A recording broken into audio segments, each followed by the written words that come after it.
Disclaimer: this content is produced for educational and informational purposes only and does not constitute financial, investment, or legal advice.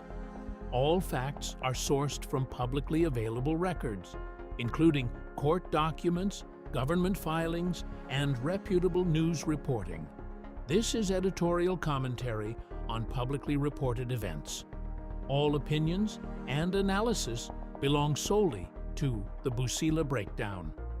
The Busila Breakdown is an independent channel with no affiliation to any company, brand, or individual referenced.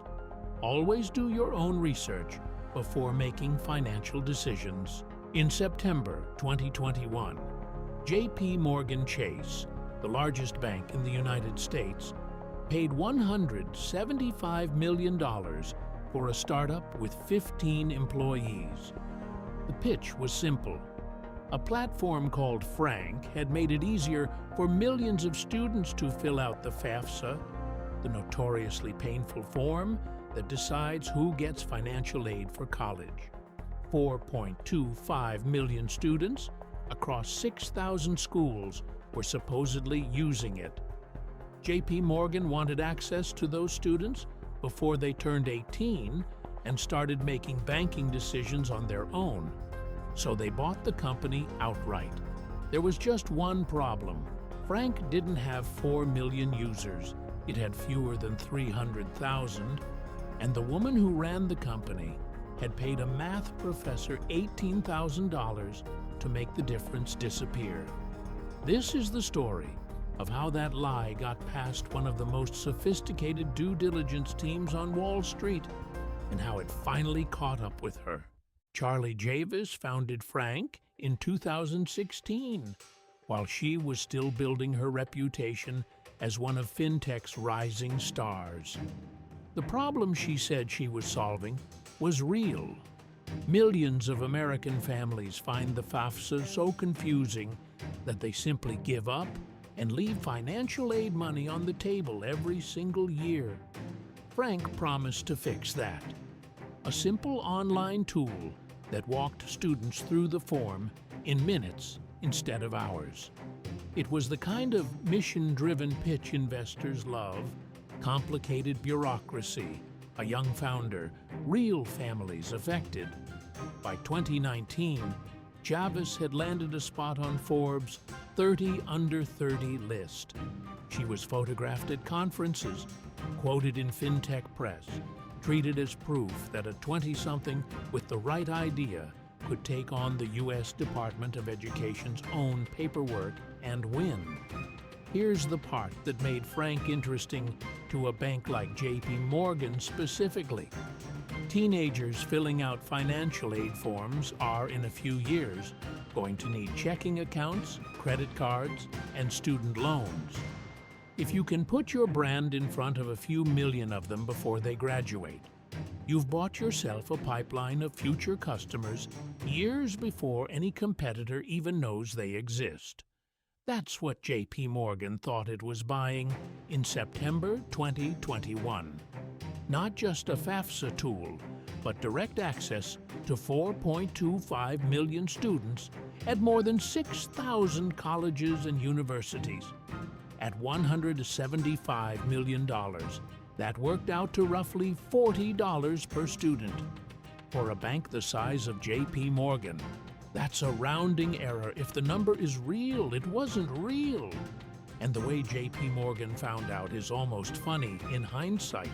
After the deal closed, J.P. Morgan's marketing team did something completely ordinary. They tried to send an email to Frank's user base, a routine test blast to about 400,000 of the supposed 4.25 million accounts.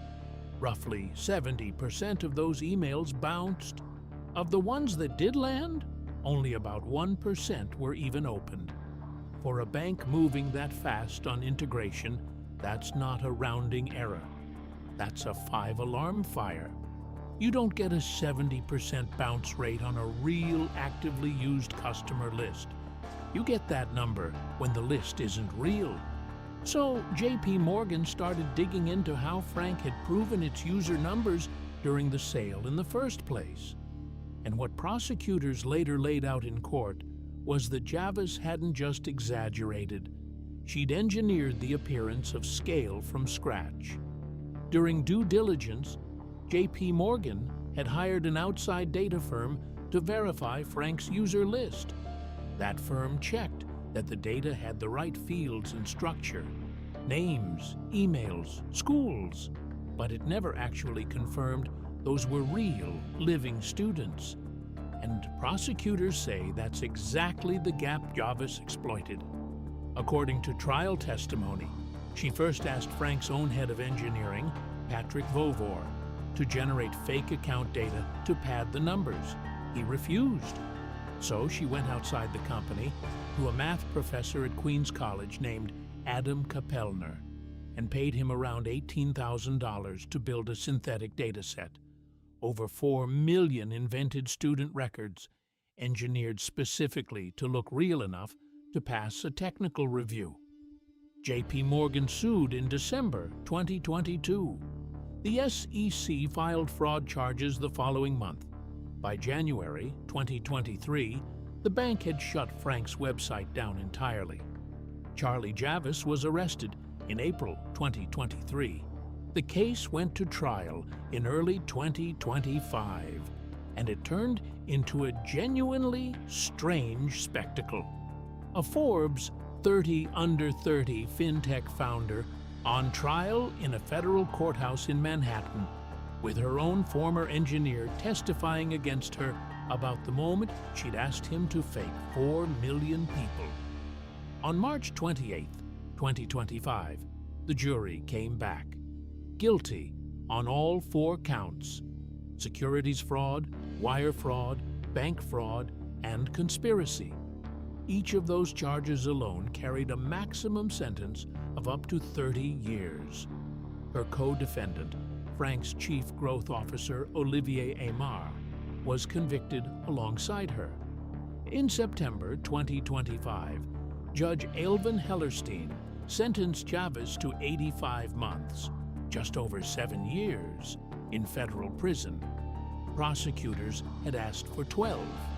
The judge also ordered her to forfeit more than $22 million in pay, stock, and bonuses she'd collected from the sale and her year as a J.P. Morgan managing director, on top of a $287.5 million restitution order she shares jointly with Aymar, covering the original purchase price and the legal costs J.P. Morgan was contractually required to cover for her defense. At sentencing, Javis told the courtroom she had remorse deeper than I knew possible. 6 weeks later, in November 2025, Aymar received his own sentence: 68 months, just under 6 years. His lawyers had argued he deserved less time than Javis because she was the founder and CEO, the one who built the scheme and gave the orders. Here's where this story is still moving as of when this episode was recorded. In March 2026, a federal judge rejected Javis's appeal of her conviction.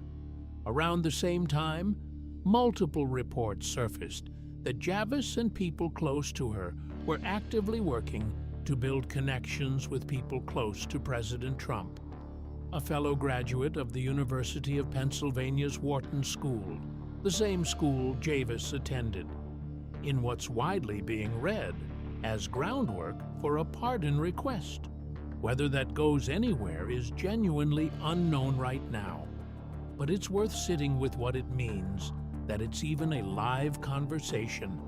Someone convicted on all 4 felony counts, ordered to personally account for close to $310 million between forfeiture and restitution, is treating a presidential pardon as a plausible next move rather than a long shot.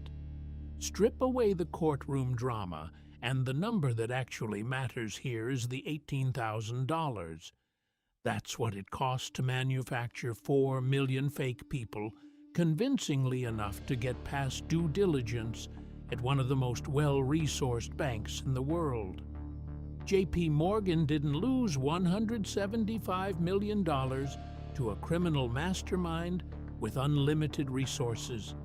It lost $175 million because nobody in the deal actually called 4 million phone numbers to check if the people on the other end existed. Frank was never really about FAFSA forms.